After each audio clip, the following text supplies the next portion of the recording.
That's really our theme for this morning, is something to put in the back of your mind. Our theme is, how has Jesus changed your life?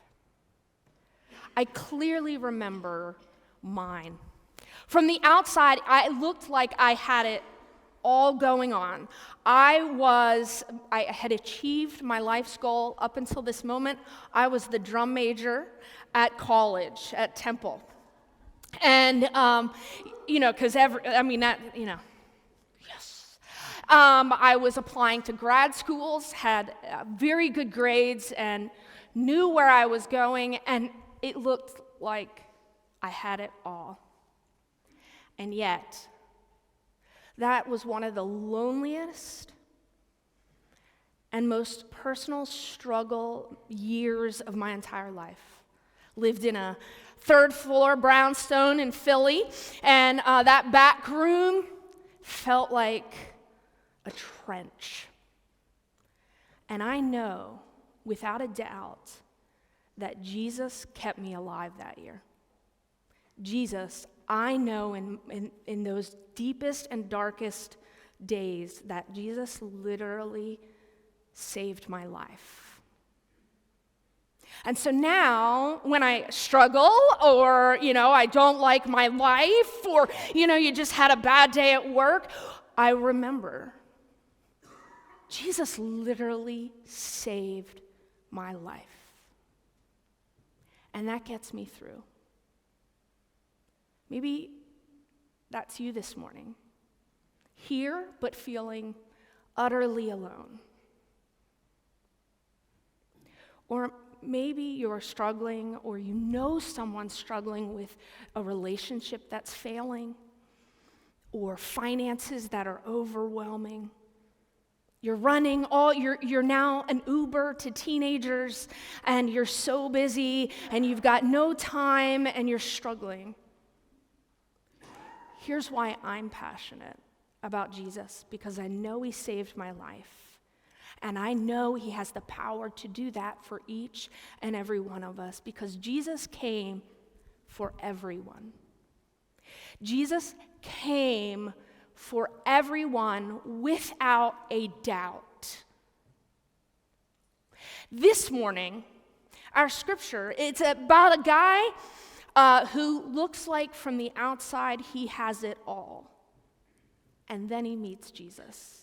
John is going to read for us this morning, Luke chapter 19, 1-10. I invite you to listen to these words from Luke.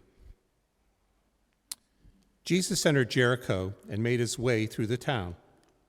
There was a man there named Zacchaeus. He was the chief tax collector in the region, and he had become very rich. He tried to get a look at Jesus, but he was too short to see over the crowd.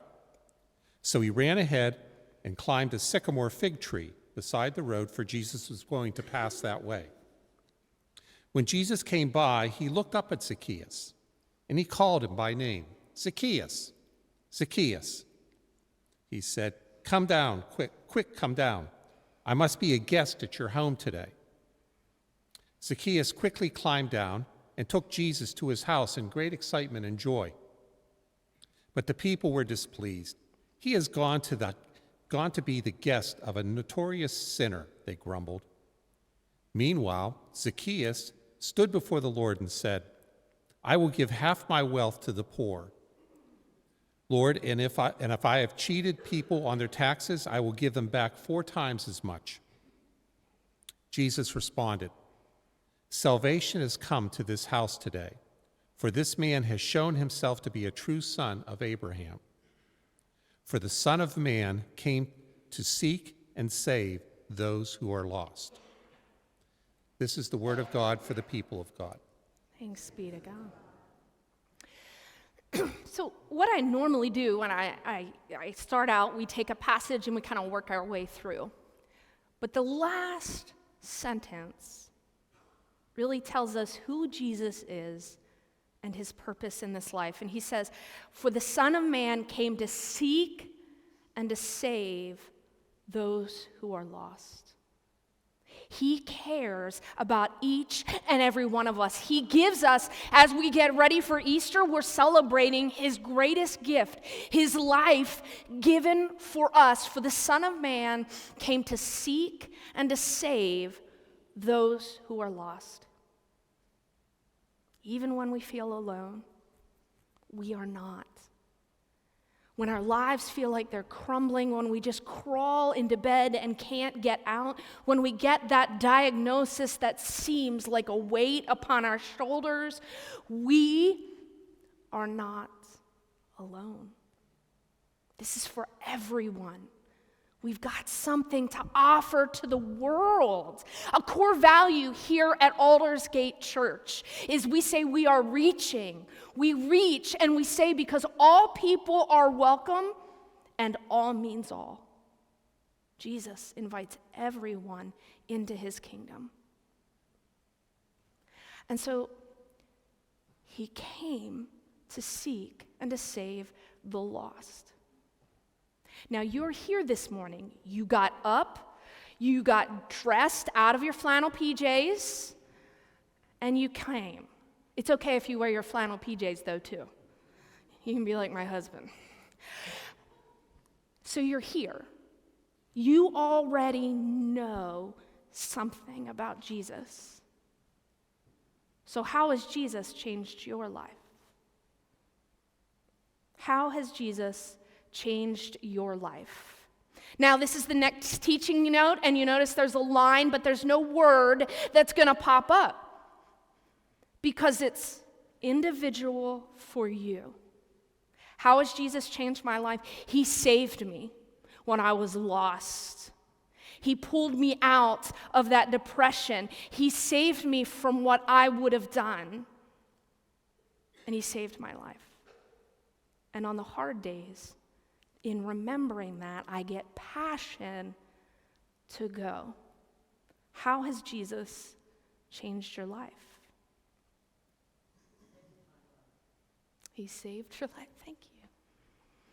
Amazing. So this sermon series is about getting dustier. We're talking about getting closer and closer to our rabbi, and that was the practice in ancient Israel. And we're getting closer and closer that we would be covered in his dust and getting closer to him. And today we have Zacchaeus. Okay. I couldn't do it at the first service, but I'm going to try not to sing that song. Okay, you know I'm going to. That song I learned in Sunday school years ago. It's so bad a song that Melanie really bans me from singing these kids' songs, but she's actually showing it today at Kids of Aldersgate. Because Zacchaeus, he was a wee little man. A wee little man was he.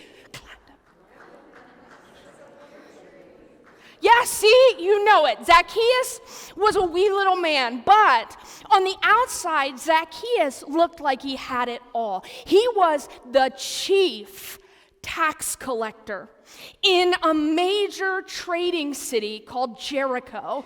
Everyone passed through Jericho because it was on the Jordan and it was a major trade city. So he got all of those taxes. He was wealthy. He got to hang out with the wealthy Romans.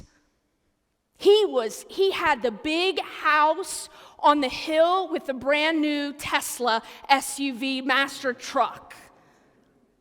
He had it all. By the world's standards, by superficial standards, he's got everything. And yet the verse says, so he ran ahead, he climbed that sycamore fig tree beside the road for Jesus he was going to see. Now, yeah, if we can get that back. Every detail in this verse actually teaches us about what Zacchaeus was doing in these moments. He ran. Wealthy men in that society did not run. He ran ahead. He climbed that sycamore fig tree. Now, Men don't climb trees. It was a kid's game. And he was a wealthy chief tax collector. And yet, he knew Jesus. And he had to run ahead to debase himself and run, and he had to climb that tree to see Jesus. And he disgraces himself by the world's standards to be changed by Jesus. And he teaches us this morning that following Jesus takes humility. It's remembering how Jesus saved our lives and not putting on airs, not thinking like we've got to have it all together or have the perfect family. It's being humble enough to put Jesus first, to do whatever it takes, even if that means running and climbing a tree to make it happen. And of course, Jesus says, well, I'm going to come to your house. I'm going to eat with you.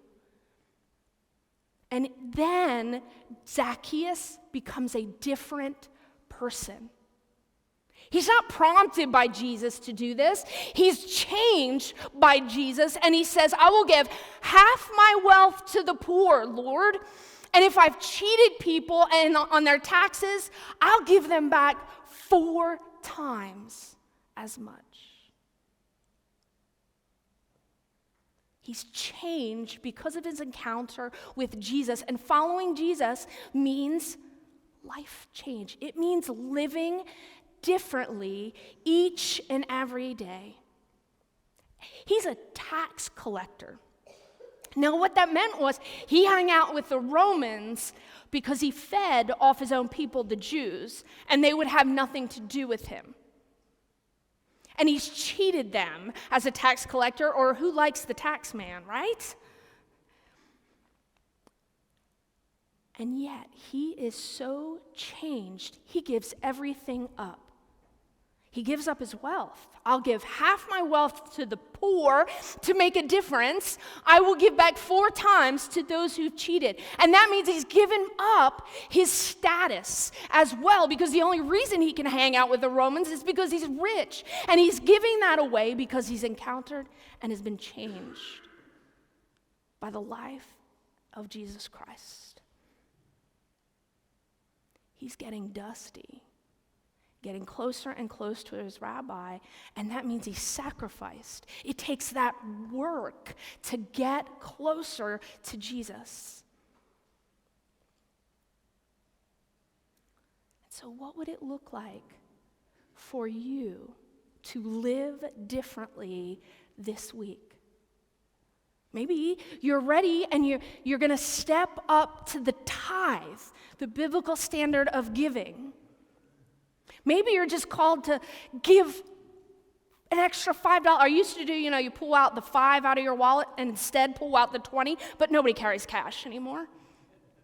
So you're adding an extra 5 or 20 to your weekly Venmo. E-giving, sign up for e-giving. Carol wants me to tell you, sorry. Maybe it's giving to the poor and serving in one of our needed ministries in Mechanicsburg, New Hope, 180 ministry that works on the ground with people to change their lives. Maybe until Easter, it could be you give up 1 meal a day, or you eat only a small portion of rice, and you give what that money would be, all those meals, and you give it to New Hope or to 180 to make a difference. Maybe like Zacchaeus, it means stepping out of your comfort zone. It means running and climbing a tree, whatever that looks like for you to be close and closer to Jesus. Maybe you know someone whose life is falling apart. It was stuck in a 3rd floor walk-up, needing Jesus' very presence. And you have the power to be that. You have the power to take the time and enter someone's life and be Jesus' very presence.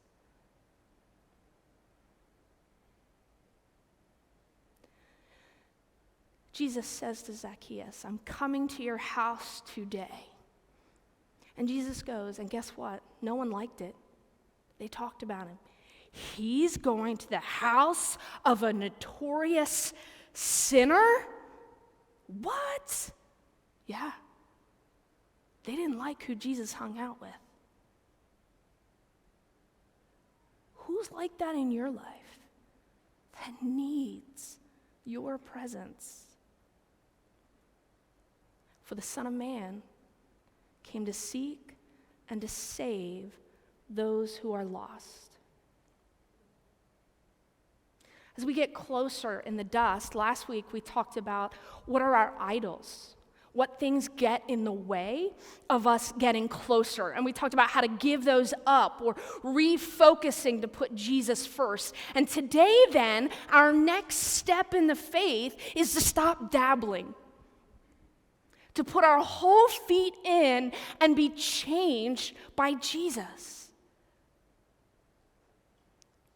To climb a tree, to give away half of what we've got, to make amends to those who've hurt you, to humble yourself and run, not caring what anyone else thinks, but following Jesus.